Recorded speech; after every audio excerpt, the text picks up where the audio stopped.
Welcome to Nancy and Nicole, Real Life, Real Talk. And today, Nicole, tell me, We what story are we diving into? we are talking about the stories in our head, the messages we've picked up over the years from people in our lives and how that affects how we do and also most likely don't show up in our lives. Oh, so true. Like I think about the things I think other people think about me and how that trips me up. And they're not very helpful stories, most of them. No. Yeah, Yeah, it's amazing the when I actually think about it, the stuff I've missed out on in life and or B not fully enjoyed. I've been selling real estate for 30 years and it was fascinating because for the first 20 I would sell a house, great, excited, happy for my clients, all the things. sure. And then something happened and now I know in hindsight, I think it had a lot to do with my hormones. Fascinating that and I love that this is coming out in so many different conversations, just what happens to women when we start going through perimenopause and menopause. And, for me, I always was like, oh, it's hot flashes. It's what, like two things, right? No, there's a whole lot. One of which is anxiety. And I ended up with probably 7 to 8 years of debilitating anxiety. Wow. Anytime I would sell a house, I wouldn't sleep for like 3 days. I would just catastrophize in my head all of the things that could go wrong, all of the ways they could not be happy with me. Like I would take on all of it. I mean, like to the point I'm pretty sure I'm going to jail. Like this is bad. Pretty I'm bad. not going to jail. I didn't do anything wrong. But like I'm spinning and it's fascinating because one of the things I've learned in life is again, most of the stories in our head are not true. And there's always more than one story. So one of the things I've really been working on is asking myself in the moment, is there something else that's possible? And then fast forward last November, I sold a house to some clients. They were repeat clients, that always means the world to me when they come back. And they said, okay, this is what we want. We want, this is our price range. And, doing work on a house, it's not really our thing. Like, we just want to buy a house and move in. Totally get it. But wouldn't you know it, they buy the first house they see and it needs work. And it's been impeccably maintained. So the house is in great shape, but it's probably 25 years old, just needs some cosmetic updates. I'm like, yeah, I think we'll paint the cabinets in the kitchen and put on some new countertops. And even as we're negotiating, I'm starting to notice myself stressing out of is this is the first house? Is it the right thing? But I thought, no, again, first of all, could it be that this is a great house? It was a great house. Like that was clear from the beginning. And these are educated people. They know what they want. They're the ones that bought the house and signed the contract. This is not mine to take on. Mm, And there's also a good chance that it's not even really a thing. Like they're happy. So again, they move in. It's great. Everybody's happy. 3 months later. And so in the past, I would have taken on this is the bad house, the wrong thing, blah, blah, blah, not slept, and then ghosted them after closing because I'm pretty sure they hate me. They don't hate me. But this time I'm in my, well, what if it could be different mode? So I sent him a text a couple weeks ago. Hey, how's it going? Oh, the house is done. Come by. They have a whole new kitchen. They have 3 new bathrooms. They have new floors, like major remodel. And they are so happy. So happy. I'm walking through the house with the wife and she is beaming. She loves her house. She loves walking me through the house. And we got to talk about the tiles that she picked in the bathroom, which I totally geek out on. And she's great because she's like, nobody else in my family cares about this. So I really love that I can share this with you and that you're as excited. Like, it's lovely. And isn't it fascinating that the story in my head for the last several years had been, I messed up. Something's wrong. It's all my fault. Like, mm. nothing's right. And I would take on the decisions of again, these are educated people, buy the house or don't, but you know what you're doing. We did all the right things. So, and I think of back on all the clients for the last couple years that I have really flaked down on because the story in my head was I did something wrong when nothing was wrong. They were blissfully happy the whole time. That is so interesting. Oh, there's so many layers to that. Right. One, so I want to go back a couple things. Can I ask you some questions Of about this? course. So, first of all, for all of the women between 40 and 60 who are hearing this story and wondering, oh my God, anxiety, hormones, what? So, Yeah. how did How did that come about for you to find out that that was a thing, that that could actually be what was going on for you? I was at a talk, like a luncheon, probably 3 years ago. This gal, it's actually a super good friend of mine, was doing a talk about menopause and hormones, and she started listing off all of there's like dozens of symptoms that can happen. Some people get them, some people don't. It's Sure. different for everybody. But the first thing she said was anxiety. And it was like that I could feel my shoulders relax of, "Oh my god, like, this is a thing, like, maybe I'm not going crazy, or Yeah. maybe there's an external like, a reason." It's actually internal, I guess it's hormonal, but there's another reason why this came out of the blue. Because again, for 20 years, I did not have this, and then it just came in like a freight train. So then now with knowing that, so when it starts, I can go, "Hey, maybe this isn't mine," and then also with doing hormone replacement, Sure. even when it shows up, it's not nearly to the level that it was before. Yeah. I love that. Thank God you went to that talk. Yeah, no, it's literally life-changing. Yeah. I think one of the other things that just in the on the heels of menopause stuff, joint pain. Oh, yeah, nobody talks No one about talks that. about that. I mean, really, if any of you are going through menopause or peri, post, pre, all the things, because let's face it, it kind of goes on for a long time, Yeah, and that's the other thing, it's not like a 2-year window, it can be like a 15 years. decade Yeah, of change. I think of it as the adult adolescence. I mean, adolescence kind of that's a there's good way to so phrase it. many changes. I mean, if you think about looking at, a 11 to 18-year-old Yeah, ish adolescents, that's a lot of stuff changing in their bodies. And it's like, yes, so anyway, so if you are going through some stuff, like please reach out to your doctor or yeah, whoever to see how that could be actually playing out in a very physical yeah, manifestation. Yeah. that's the thing. So my other question is, what got you to actually pick up the phone to text them? Like, I there was kinda going to be some crack in that story. it's kind of back to, like, I'm really try to now get myself to question my stories, especially the ones that don't serve me, which is most of them. But but again, is there another option? Is there a chance that they're really happy with this house? Yeah. Yeah. And again, they were repeat clients. Like, is there a chance they still like me? Yes, maybe. So I just thought I'll send a text and see what happens.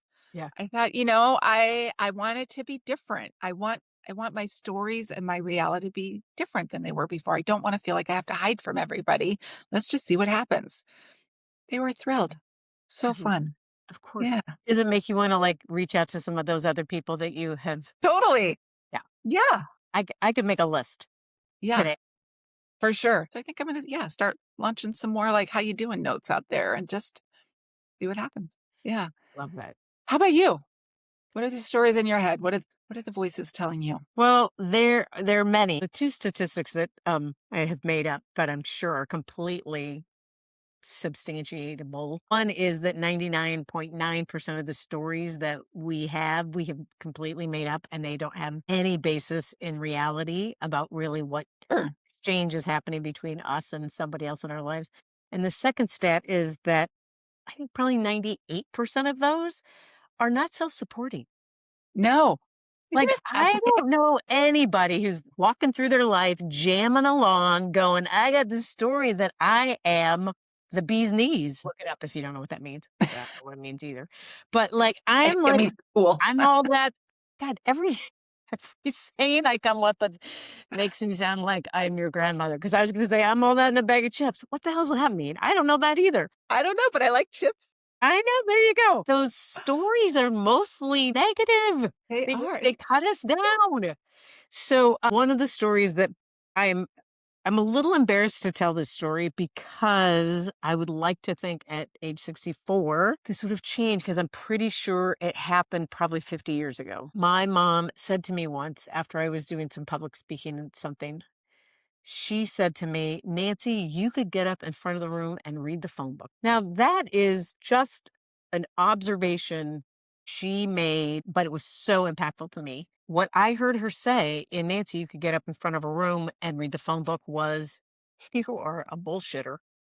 Like, you are just, you know, pulling the wool over people's eyes. You are full of shit. You're like fluff. Like nobody wants the phone book read to them. Which is fascinating because I don't get that from that comment at all. No, but I get why the have I exact carried that for opposite. so many years? Yeah. I think she meant you are so charismatic and engaging and magnetic that people just like being in your presence. That's what I get from that. But isn't that interesting? Yeah. Your story is totally different. Yeah. No, I like to think that that is in fact what my mom meant. I think it is. I think it She's is. not here to sell us different, so we're going to decide. That's the We're story. just gonna she is not here to argue that point. You made a decision before, you can make a new one now. There you go. But isn't that crazy that I mean, Yeah. literally for the better part of at least 40 years. In fact, probably some of the biggest self-deprecating stories that I have come from my mom. Yeah, mine Which too. was a little paralyzing for me when I became a parent because I could tell you the things that she said to me in passing. And my mom had a great sense of humor, so I know she was just being a goofball and saying funny shit to me, but they stuck with me. And so Oh, when I yeah. became a I got some parent, I was stories. like, I mean, even to this day, I will catch myself after having said something. I was like, "Oh, God, I hope sometime I can have the conversation to say to my daughter, just so you know, that's not really, it didn't land probably the way Yeah, but she has her own filter. Like, she's gonna hear whatever I say, however she's gonna hear. Anyway, yeah. I It's fa digress.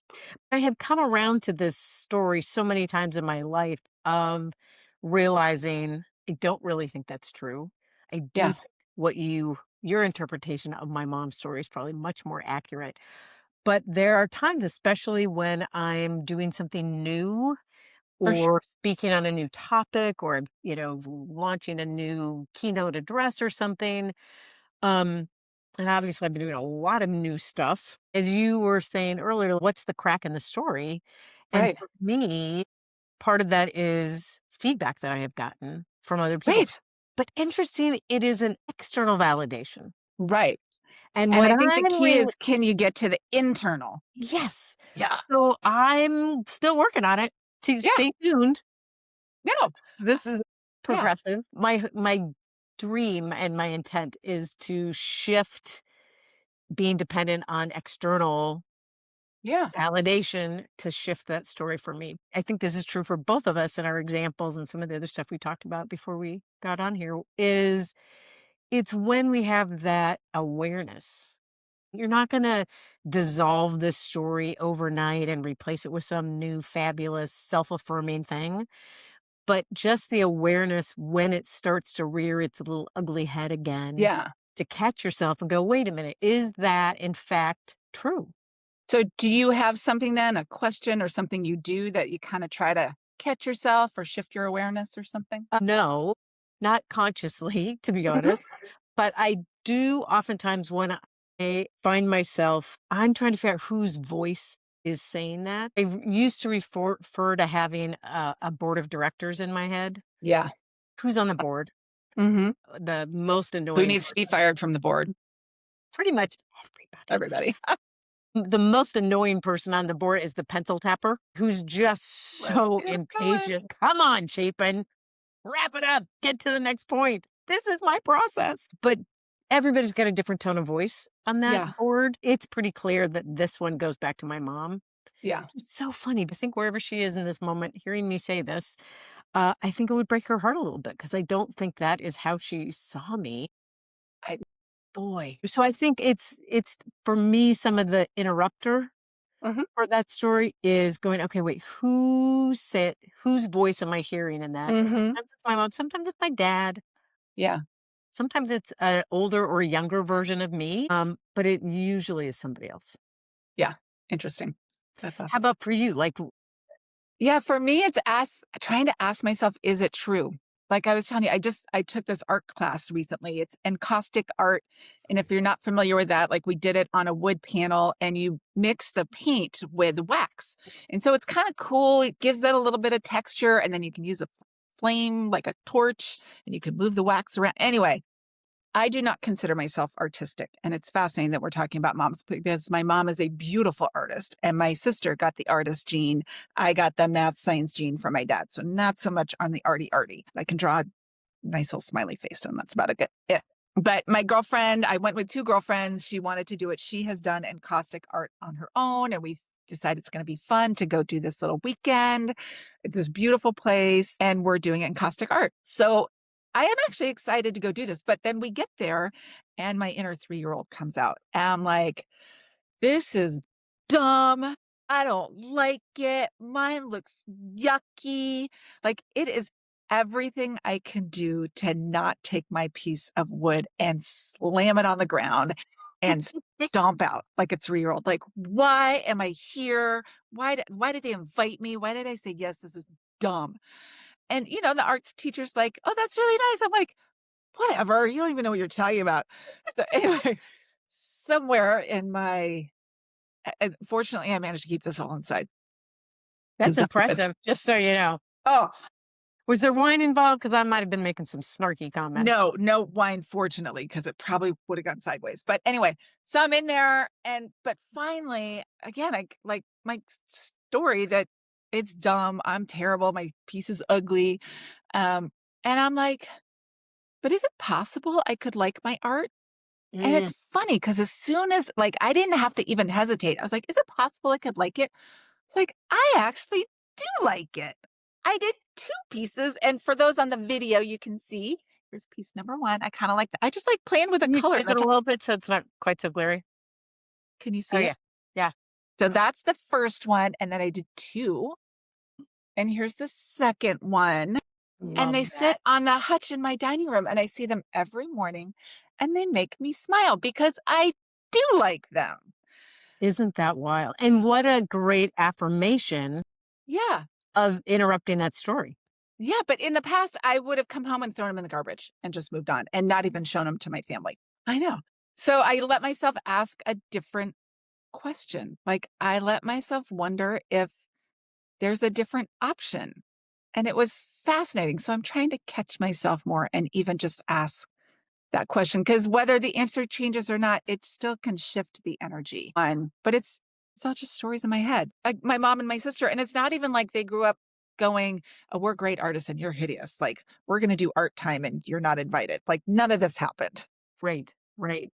There was no implication that they're way better than me. But that Yeah. was sure the story that I put into my head. Isn't that wild? I Yeah. mean, what we think other people think. I mean, I think it was the last episode where I was talking about Caroline McHugh and her 4 versions Yes. of herself. Yeah. And I just to quick repeat that because I think it's such a powerful framework. She talks about the 4 versions being the first one, what do we think other people think of us? Yeah. And who we want them to think see us as. And the third is who do we see ourselves as? And then the fourth is that sort of foundational, unchanging you. Hmm. But the fact that one of those is really how we think other people see us, Right. there's a reason she puts them in that order because I think that is the filter through which we start telling ourselves these self-deprecating stories because it's based on and I don't know. I mean, as we're having this conversation, I'm like, God, but what is behind all that? Like, why is it that those are the stories Yeah. that we hang on to? And I my think it's protection. I think it all comes down to protection, right? yep, For whatever reason, we felt that that protected us. Maybe it protected us from ridicule or being ostracized, right? From me doing art with my mom and my sister and having them go, that's not so good. Or, my clients or some, which it wasn't never true. But I think it all comes down to, for some reason, we adopted a thought because we thought it would protect us from yeah. something. And I would say, I think the thing that just about everything is protecting us from is some feeling of lack of worth. Yeah. So we just tell ourselves we're unworthy, so we don't have to worry about other people telling us that. Like if I could tell myself that story first, then when you say something to me that I'm interpreting as supporting my belief in that, Yeah. then it's like I'm already there. Yeah. I already kicked myself. You can't kick me. Yeah. Beat you to it. Whatever. Yeah, whatever. Then I can dismiss you. Yes. I know it's so layered. It is so layered. All right. So what are we going to do instead? What are we doing? What do we hope others will do when that committee, the voices in our head take us down a path that doesn't feel very good and Yeah. probably isn't true? I just had a brilliant idea. For Yeah. me, I am going to do an exercise, and if we wanna have some follow-up to this, or actually, if people are interested in my outcome of this exercise, message me, and I will totally share with you what I came up with, because I am going to rebuild my board of directors. Yes, Like, Nicole, genius. you will be on the board. I love But, it. like, if you thought about who would be if you had a board, like, who would I mean, people do that all the time in their businesses. In my life, who would I put around that table who will prevent me from getting stuck in all those other stories that are not self-serving and find Right. the people who will actually who support me? Yeah. So that's what I'm gonna do, and if that sparks anything for anybody, please message me and let's talk about it. I love that you're acknowledging that 2 things there. 1, we do all have a board of directors in our head, right? You've got the confident you, the not so confident you, there's all different ways to label it. But the fact that you're acknowledging that, A, they're there and we can change the people who sit in those seats. Yeah. We can change how much attention we give them and who they are. Go ahead. And I'll just add, I wouldn't necessarily take my mom away from the board Yeah. because my mom actually is, and my dad to a similar degree, like both of them have had such great influences on my life. I mean, I can tell you some of the things that I am most proud of about who I am or what I've done with my life and directly have a beeline to, but it is the other stories. So it's like I would keep my mom on the board, but I would redefine her voice and role in that. Yeah. Yeah. Change the Which is story that also powerful, right? yeah. Isn't that why? How about for you? What are you gonna do? For me, it's just continuing to question. Could I think differently about this? Is this true? Could there be another scenario available with my clients? There was another scenario available. They loved their house. They were super happy and they loved that I was part of it. My Yeah, artwork. I actually really do like it. I And love it just, I really don't give a rip what anybody else thinks. It makes me totally. happy. That's all that matters. What's one thing you want somebody to take away from this conversation today? To just acknowledge we all have stories, voices, whatever, running in our head that may not be serving us. They may not serve us anymore. They may have served us at one time, like we talked about it. It may have been a form of protection, but they may not serve us anymore. And it's okay to question those, to crack that door to allow something else to come in. Mhm. How about Well, you? I would say just that most of the stories are we just made them up. Yeah, I mean, that is kind of the they're all made up. yeah. So just recognizing that what you think other people think of you, A, may not be what they think of you, and B, has no bearing on who you actually are and how Yeah, you get to show up in the world. And to just lean into that unchanging you, that core foundational you that you know is there and we're all divine beings. We yeah, are all worthy and we are all good. how could we say anything more after that? Boom, mic drop. All right, everybody, thanks so much for joining us for another conversation about the stories we tell ourselves. Hope you like this. Subscribe, share it, tell all your friends, and reach out to us and let us know how this was Yeah, helpful to you or not. We'd love to hear from you. absolutely. See you on Bye. the flip side. Bye bye.